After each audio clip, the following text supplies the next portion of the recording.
When does an otherwise benign case of simple EV fangirlism become full-blown runaway Stockholm syndrome? They're certainly looking a lot alike to me today in this upcoming case where a mother of three is taking Tesla to consumer court in New South Wales after 5.5 long years of stark, relentless unreliability hell, allegedly. She claims, incredibly enough, that she, quote, loves the car still and says it's, quote, the best car I will ever own. Imagine that. To me, this is the incredible attractive power of Elon Musk.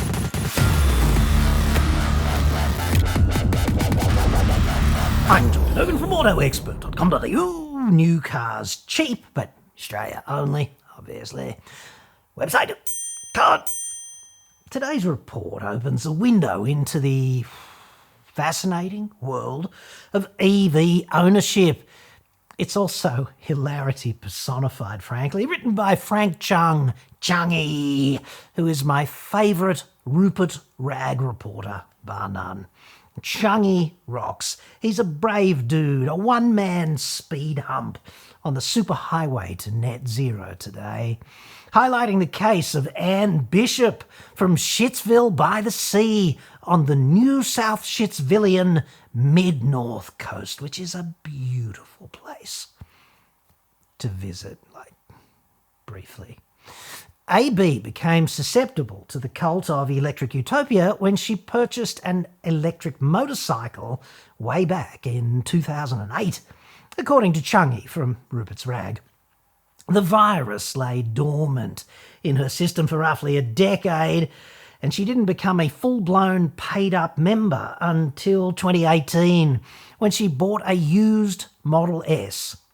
S for shitbox, pretty clearly. Direct from Tesla. It was one of those factory-certified, used abomination jobbies. AB's heap of crap is a 2015 model. It's about to turn 9, which is roughly 25 years old in, internal combustion years. Now, the phrase used EV should, of course, be sufficient to strike terror deep into the heart of any sane motorist, in my estimation, but AB was undeterred by this uncertainty, dropping 93,000 Shitsvillian micropesos on this miracle of electrons and, sustainability. Apparently, she is, quote, passionate about sustainable technology.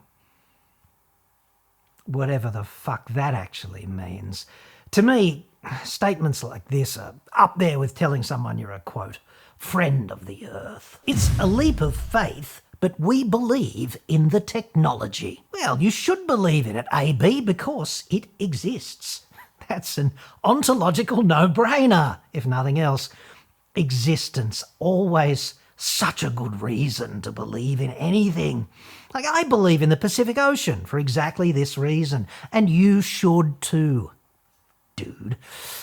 What a pity it's implemented so badly, the technology, not the Pacific. The Pacific is just fine. It's simply lying there in a big fat low spot waiting for climate change to make its move. Wipe that plague off the surface of the earth. The problems with AB's battery-powered planet-saving shitbox began within a few weeks of acquisition. According to Chungy, AB claims 12 major failures in total and more than 24 minor ones in the ensuing 5.5 hilarious techno-faith years. But incredibly, I love my car. It is the best car I will ever own, but it has also been the most terrifyingly unreliable. I don't want to drive anything else. I just want to be able to rely on my car to do what it is intended to do, drive. Yes, I think most Land Rover owners and Jeep owners feel something akin to this also. Anyway, this Model S is needed to be towed 4 times for up to 500 kilometres. Allegedly. In one instance, she, quote, had to climb in the passenger window 7 months pregnant when multiple door handles failed, according to Ms. Bishop. Chungy there from Rupert's Rag with a quote from AB, which all sounds entertainingly Cirque du Soleil with a baby on board, doesn't it? 2 months out of warranty, the rear drive motor took an uplifting and completely uncommanded, out of the blue dump in trow, together with the right-hand master charger, of course. Such simple machines, EVs, they need no maintenance. Elon, such a genius, superior to combustion in every way, these vehicles. Not as reliable as even a Land Rover, however, in this case.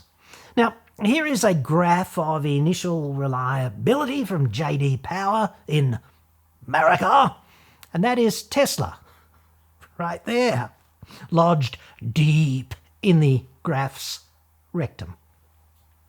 Not content to let those 2 major components have all the steamy reliability glory in AB's car, the MCU, which is essentially the car's brain, is also psychotic and unamenable to diagnosis or repair.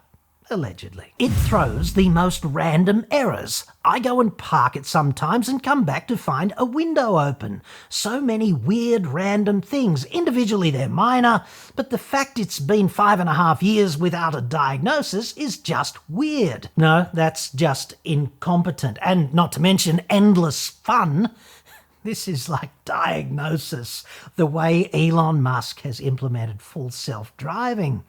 And I don't know, the base on Mars, and the Cybertruck, and the Semi, and the affordable Tesla, and the Roadster, and the Hyperloop, and Robotaxi, and Optimus.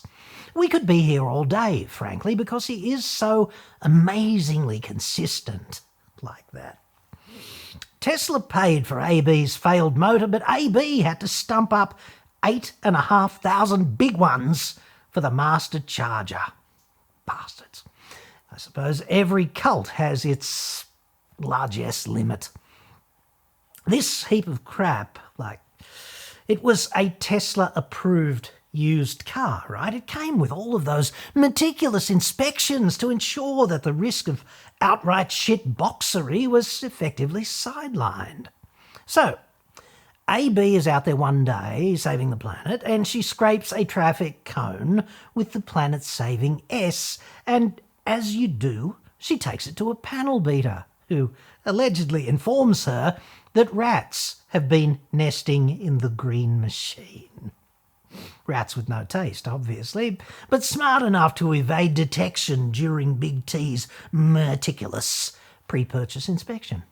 SEAL Team Rat on board on this one. Or perhaps the inspection is just a bullshit marketing exercise, like little more than just paperwork. We'll probably never know. Rats on board clearly make the vehicle even more organic, but arguably a bit less vegan, I suppose. Anyway, back to this best car ever claim of AB's, because that is one of the most interesting statements. My last car was a $13,800 Toyota Echo. It went for 13 years, utterly flawlessly. Never had so much as an unexpected repair. I expected much better from Tesla. When I bought the car, I told the sales rep I was happy to keep my Echo for 13 years. I'm sure I'll be cappy and happy to keep this for 20. And he said, absolutely. If aliens in geosynchronous orbit uncloak briefly and do a bit of probing here and there to get to the bottom of this one, which car do you think they would conclude was actually the premium vehicle, the greener vehicle, and overall the best vehicle? And on the basis of this determination, could any of us really blame them if they took the decision to defer first contact for another century or so? I know I wouldn't. So, trapped in this insidious position with Stephen King's Model S, AB and the family did what any one of us would probably do in a similar situation. We've even gone ahead and bought a Tesla battery for the house while this was going on and replaced my husband's old internal combustion car with a Model Y. Of course you did, AB. This is indistinguishable from Stockholm Syndrome, at least to me, but what would I know, dude? I'm some sort of amateur Jordan Peterson or something. I would never practice psychology in front of anyone who thought it was a good idea to hand me the keys to their brain. So how does AB feel about Tesla today? They've changed the future of transportation. Yes, AB, they have. Unarguably, the world's greatest charlatan has done exactly that. We agree on this point. Only, I would argue, not for the better. And why did we buy this Model Y exactly? I think autopilot has saved our lives. It's probably the one singular reason we went for another Tesla. I genuinely do think it's saved our lives. We're so sleep deprived. It does need supervising like a toddler with scissors. On occasion it tries to drive you off the road for no good reason. But the cognitive load it takes off your shoulders, it makes long drives in particular much more enjoyable and relaxing. It was all just good, clean fun until you said that, AB, so personal opinion. More than anything else, this statement from AB, if it is accurate, illuminates to me what passes for logic or reason in the frontal cortexes of some EV buyers and some motorists generally, I suppose, and frankly, it terrifies me. Firstly, I would argue strenuously that you shouldn't fucking drive a car if you are impaired by sleep deprivation. This is socially unacceptable. Technology is not a countermeasure for fatigue. Thinking that it's okay to drive while impaired in this way because Elon Musk's bullshit autopilot will protect us all is functionally insane. Furthermore, admitting to the world that you do this, if this quote is accurate, is probably also a very bad idea with insurance and, I suppose, potentially even criminal implications in the aftermath of a crash, if you have one in the future. So, if I've got this right, AB is sitting there at 100 k's per hour, minding a kid playing with scissors, metaphorically, in an environment that can come unglued in seconds without any warning and easily kill her or someone else, sitting there impaired by sleep deprivation at times, to the extent that, quote, autopilot has saved our lives, and she finds this more enjoyable and relaxing than actually just driving after a rest, one would hope, because you don't have to think as much, despite autopilot's predisposition to, quote, drive you off the road for no good reason. Okay then, next time you're on the highway, just out there, imagine a person with this mindset coming towards you at a closing speed of 200 odd k's an hour, sleep deprived, needing autopilot to save our lives. It's such a good reason always to have both hands on the steering wheel. Fly like, or drive like military helicopter pilots fly. They're always looking for a place to crash land. You might want to do that while you're cruising down the highway from A to B. Where can I evade now if something comes unglued? Always such a good question to ask. And to all the people who agree that this conduct is prudent, please do not ever drive on the same piece of highway as me or anyone else in society. After all, that car has been such a beacon of reliability, hasn't it? So stunningly dependable. Why not put your faith, your lives, and the lives of everyone else sharing the road with you at any particular point in time in the hands of Tesla's half-baked autopilot because you're so, quote, sleep deprived? What could possibly go wrong?